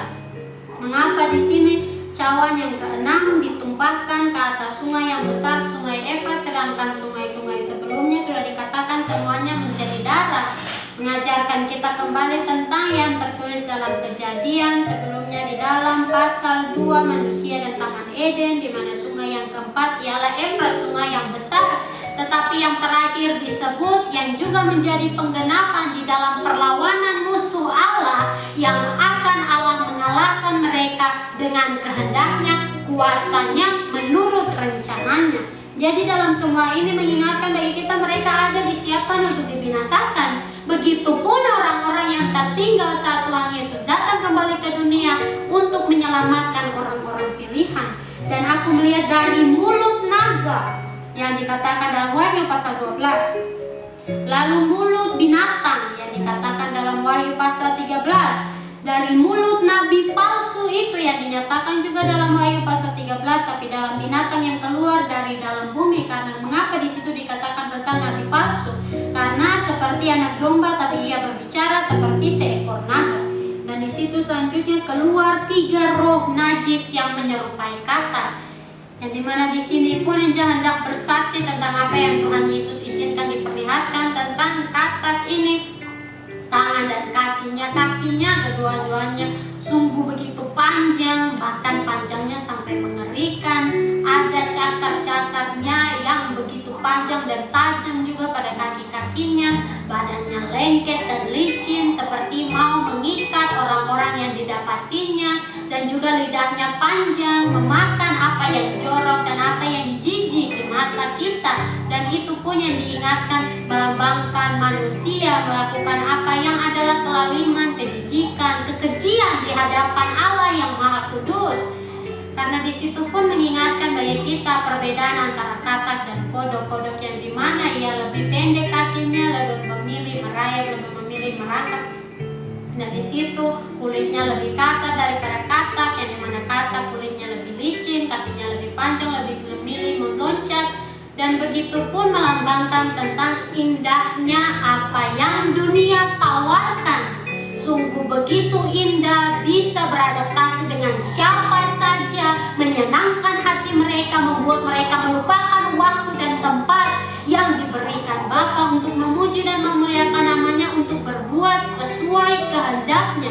Dan itulah yang diingatkan dari menyerupai katak ini, membuat manusia tidak mengingat tentang apa yang Bapa kehendaki untuk dilakukan. Itulah roh-roh setan yang mengadakan perbuatan-perbuatan ajaib, dan mereka pergi mendapatkan raja-raja di seluruh dunia untuk mengumpulkan mereka guna peperangan pada hari besar, yaitu hari Allah yang Maha Kuasa. Berbeda dengan apa yang tertulis di dalam Wahyu pasal 6, di bawah perikop ke-6 materai pertama dibuka, di mana ayat 16, dan mereka berkata kepada gunung-gunung, yaitu raja-raja di bumi, pembesar-pembesar serta perwira-perwira, orang-orang kaya serta orang-orang berkuasa, budak serta orang merdeka. Mereka berkata kepada gunung-gunung dan kepada batu-batu karang itu, runtuhlah menimpa kami dan sembunyikanlah kami terhadap Dia yang duduk di atas tahta dan terhadap murka anak domba itu. Tetapi dalam apa yang dinyatakan di Wahyu pasal 16 ayat 14 ini, hari Allah yang Maha Kuasa, penggenapan, penghancuran, pemusnahan dunia ini dan isinya. Itu mengapa dalam ayat selanjutnya menjadi peringatan oleh Yesus Kristus bagi masing-masing kita. Lihatlah, aku datang seperti pencuri. Berbahagialah dia yang berjaga-jaga dan yang memperhatikan pakaiannya, supaya ia jangan berjalan dengan telanjang dan jangan kelihatan kemaluannya. Itu sudah sangat jelas dinyatakan, berjaga-jaga, karena apa yang akan datang lebih banyak penyesatan. Saat ini saja pun sudah banyak nabi-nabi palsu, apalagi saat nanti setelah kebenaran yang murni, yang benar, yang adalah datang daripada Allah yang Maha Kuasa diangkat, hilang daripada dunia, kembali kepada yang memberikan, kembali kepada pemiliknya. Dan itulah yang diingatkan untuk kita semua oleh Yesus Kristus. Ayat 15 sungguh begitu jelas, memperhatikan pakaiannya. Berbahagialah dia yang berjaga-jaga dan yang memperhatikan pakaiannya, supaya kita tetap berjaga-jaga memperhatikan pakaian. Bukan berarti secara fisik selalu memperhatikan pakaian kita sendiri, namun dalam memperhatikan pakaian juga keselamatan oleh Yesus Kristus yang berkorban di kayu salib, mati untuk menebus dosa-dosa kita. Jaga tetap itu, dan itu pun yang Tuhan Yesus ingatkan di dalam Wahyu pasal 2 kepada jemaat di Efesus. Di dalam ayat 5, sebab itu ingatlah betapa dalamnya engkau telah jatuh, bertobatlah dan lakukanlah lagi apa yang semula engkau lakukan. Jika tidak demikian, aku akan datang kepadamu dan aku akan mengambil kaki dianmu dari tempatnya, jikalau engkau tidak bertobat. Karena dalam ayat 16 selanjutnya, lalu ia mengumpulkan mereka di tempat yang dalam bahasa Ibrani disebut Harmagedon. Dan daripada kata-kata ini dalam bahasa Ibrani disebut Harmagedon, membawa kita dalam apa yang tertulis di dalam kitab Zakaria. Karena daripada Harmagedon itu pun ada dinyatakan tentang gunung Megido yang tertulis di dalam Zakaria pasal 12 di bawah perikop peratapan atas dia yang tertikam. Aku akan mencurahkan roh pengasihan dan roh permohonan atas keluarga Daud dan atas penduduk Yerusalem, dan mereka akan memandang kepada dia yang telah mereka tikam, dan akan meratapi dia seperti orang meratapi anak tunggal, dan akan menangisi dia dengan pedih seperti orang menangisi anak sulung. Pada waktu itu ratapan di Yerusalem akan sama besarnya dengan ratapan atas Hadad Rimon di lembah Megido. Negeri itu akan meratap setiap kaum keluarga tersendiri, kaum keluarga keturunan Daud tersendiri dan istri mereka tersendiri, kaum keluarga keturunan Natan tersendiri dan istri mereka tersendiri, kaum keluarga keturunan Lewi tersendiri dan istri mereka tersendiri, kaum keluarga Simei tersendiri dan istri mereka tersendiri, juga segala kaum keluarga yang masih tinggal, setiap kaum keluarga tersendiri dan istri mereka tersendiri. Dan dari kata-kata tersendiri bahkan yang diingatkan kepada kita tentang Harmagedon di bawah perikop juga Zakaria pasal 12, ratapan atas dia yang tertikam, membawa kita dalam apa yang Tuhan Yesus telah firmankan dari Wahyu pasal 1 ayat 7, lihatlah ia setiap mata akan melihat Dia, juga mereka yang telah menikam Dia, dan semua bangsa di bumi akan meratapi Dia. Ya, amin. Aku adalah Alfa dan Omega, firman Tuhan Allah yang ada dan yang sudah ada dan yang akan datang, yang Maha Kuasa. Armageddon akhirnya, dalam akhir yang Bapa tetapkan untuk terjadi nanti. Dan itulah yang diingatkan untuk kita semua. Dan malaikat yang ketujuh menumpahkan cawanya ke angkasa, bukan ke atas bumi, bukan ke atas tahta, bukan ke atas sungai, bukan ke atas laut, tetapi ke atas angkasa. Ke angkasa, dan dari dalam bumi dan dari dalam bait suci kedengaranlah suara yang nyaring dari tahta itu, katanya, sudah terlaksana. Mengapa kata sudah terlaksana ini? Setelah dinyatakan tentang Armageddon, dikumpulkan raja-raja itu ke tempat yang disebut dalam bahasa Ibrani disebut Armageddon, yang diartikan tentang akhirnya peperangan yang akan terjadi terhadap Allah dan terhadap musuh-musuhnya. Tetapi yang pasti kemenangan itulah yang akan terjadi oleh Allah yang Maha Kuasa untuk menyatakan keadilan bagi anak-anaknya, bagi orang-orang kudusnya, bagi orang-orang yang berada tetap setia dalam kasih karunia-Nya. Dan itulah yang diingatkan dalam ayat 17, Allah yang Maha Kuasa, dari dalam bait suci kedengaranlah suara yang nyaring dari tahta itu, bukan dari mesbah, bukan hanya dari dalam bait suci saja, tapi dari tahta itu, katanya sudah terlaksana, karena hanya Bapa saja yang layak untuk menyatakannya. Ia yang menjadikan dunia ini, Ia pun yang layak untuk menghancurkannya, untuk membinasakannya dalam penggenapan rencananya. Maka memancarlah kilat dan menderulah bunyi guru, dan terjadilah gempa bumi yang dahsyat seperti belum pernah terjadi sejak manusia ada di atas bumi. Begitu hebatnya gempa bumi itu. Lalu terbelahlah kota besar itu menjadi 3 bagian, dan runtuhlah kota-kota bangsa-bangsa yang tidak mengenal Allah. Maka teringatlah Allah akan Babel yang besar itu untuk memberikan kepadanya cawan yang penuh dengan anggur kegeraman murkanya. Apa yang hendak diingatkan daripada kata-kata ini? Teringatlah Allah akan Babel yang besar itu untuk memberikan kepadanya cawan yang penuh dengan anggur kegeraman murkanya, yang mengajarkan bagi kita tentang murka Allah yang layak digenapi, dinyatakan bagi mereka-mereka ini, karena terus-menerus mereka berbuat ketidakadilan, kejahatan, bahkan bagi orang-orang yang tidak bersalah. Orang-orang yang tidak berbuat apa-apa bagi mereka, mereka siksa, mereka aniaya, mereka ancam, bahkan mereka bunuh untuk kesenangan mereka sendiri. Dan itulah yang diingatkan kembali dalam apa yang dinyatakan dari tahta dengan suara nyaring dari dalam bait suci itu, sudah terlaksana dalam apa yang ditetapkan untuk terjadi pada akhir zaman nanti. Dan semua pulau hilang lenyap, dan tidak ditemukan lagi gunung-gunung, dan hujan es besar seberat 100 pon jatuh dari langit menimpa manusia, dan manusia menghujat Allah karena malapetaka hujan es itu, sebab malapetaka itu sangat dahsyat. Dan daripada ini pun yang hendak bersaksi tentang apa yang Tuhan Yesus izinkan untuk diperlihatkan pada saat terjadi ketujuh malapetaka ini. Maut dikunci, jadi sebesar apapun luka yang dipunyai oleh manusia tidak tiba-tiba sembuh secara tiba-tiba, secara ajaib seperti yang terjadi bagi binatang yang keluar dari dalam laut itu. Tetapi mereka terus-menerus menerima rasa sakit itu, terus-menerus ada pada mereka, dan mereka tidak mati.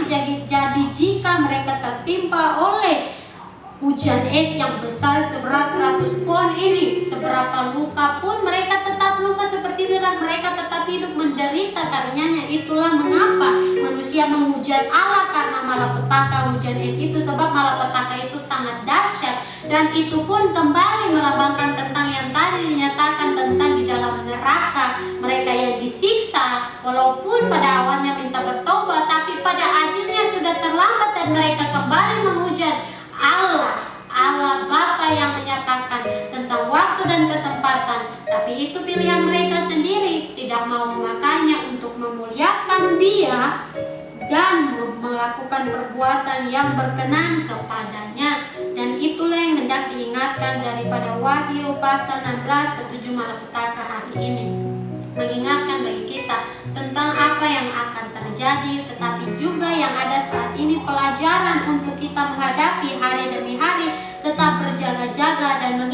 kehendak Bapa lah yang terjadi, bukan kita, tetapi oleh kasih-Nya kita diberikan kesempatan untuk tetap mengerjakan keselamatan. Maka mari kita tetap melakukan sesuai kehendak-Nya. Karena dari tadi Wahyu pasal 16 dan ayat 17, yang dimana cawan yang terakhir, yang ketujuh, malaikat yang ketujuh menumpahkan cawannya. Di situ dikatakan ke angkasa, bukan ke atas angkasa, tetapi di situ dikatakan ke angkasa. Dan di sini ditumpahkan bukan dari bawah namun dari atas, yang mengingatkan bagi kita ada yang Bapa janjikan menjadi tempat perhentian, namun bukan bagi sembarangan orang, hanya bagi orang-orang pilihan yang mau setia sampai akhirnya di dalam surga, di dalam kerajaannya yang kekal ada untuk selama-lamanya, yang bukan ada di dalam dunia namun yang ada di atas langit pun, yang tidak dilihat oleh manusia, yang ditetapkannya demikian untuk menjadi pengharapan bagi kita, supaya kita belajar percaya bukan karena melihat, namun karena firman Allah yang terjadi digenapi, bukan ikut penilaian keinginan manusia, namun tepat dalam waktu yang telah Bapa tetapkan bagi masing-masing kita. Maka kiranya dalam firman hari ini kembali mengingatkan kita tentang apa yang sudah Tuhan Yesus ajarkan pun, tapi di sini yang difirmankannya dalam Wahyu pasal 16 ayat 15, lihatlah aku datang seperti pencuri. Berbahagialah dia yang berjaga-jaga dan yang memperhatikan pakaiannya, supaya ia jangan berjalan dengan telanjang dan jangan kelihatan kemaluannya, karena telah ditutupi dalam Yesus Kristus jubah keselamatan itu, melambangkan pengorbanan Yesus di kayu salib untuk kita manusia berdosa ini, supaya kita yang mati pun di dalam Dia dilahirkan kembali di dalam Roh Kudus, supaya kita menjadi layak disebut anak-anak Allah. Kiranya Tuhan Yesus Kristus memberkati kita lewat firman ini, tetap menyertai kita pun untuk mengingat pasti akan terjadi murka Allah ditumpahkan bagi dunia ini, bukan sekedar hal kecil saja, tapi untuk menghancurkan seisinya, menjadi peringatan bagi kita yang telah mengetahui inilah yang akan terjadi nanti, untuk kita berjaga-jaga dan tidak lebih memilih dunia yang akan binasa ini, namun memilih apa yang Allah Bapa tetapkan di dalam kerajaannya yang kekal ada untuk selama-lamanya. Tuhan Yesus Kristus memberkati kita sampai waktu Tuhan Yesus datang kembali ke dunia untuk yang kedua kali. Amin.